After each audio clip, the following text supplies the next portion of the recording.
Offline test তো আমরা অনেকেই দিয়েছি, কিন্তু এখন আমাদের অনলাইন টেস্ট দিতে হবে। যারা এর আগে অনলাইন টেস্ট দিয়েছো তাদের কাছে তো ব্যাপারটা একেবারে পান্তা ভাত, কিন্তু যারা অনলাইন টেস্ট দেবে ভাবছো তাদের কাছে একটু সমস্যাজনক। কি জানি কিভাবে দিতে হয়, কিছুই জানা নেই, দিতে পারবো তো, বিভিন্ন চিন্তা মনে উকি দিচ্ছে। তাই তোমাদের এই চিন্তা যেন না করতে হয়, সেই জন্যই আমি আজকের এই ভিডিও করে অনলাইন টেস্টের স্টেপ বাই স্টেপ প্রসেসগুলো বুঝিয়ে দেব।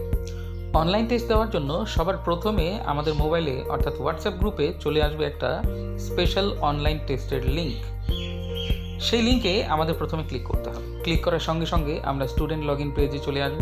সেখানে প্রথমেই বলা থাকবে এন্টার ইওর নেম, অর্থাৎ মনে করো তোমার নাম রাজু সরকার, তুমি সেখানে উপরে রাজু সরকার লিখবে।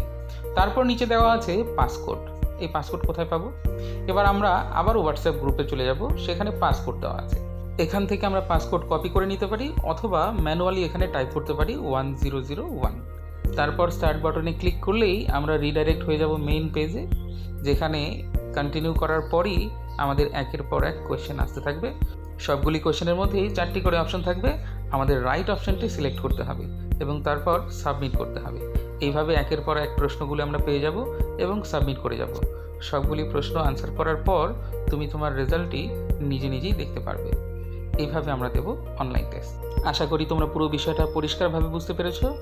আগামীকাল সকাল ঠিক 9:30টায় অনলাইন টেস্টের কোয়েশ্চেন আসবে।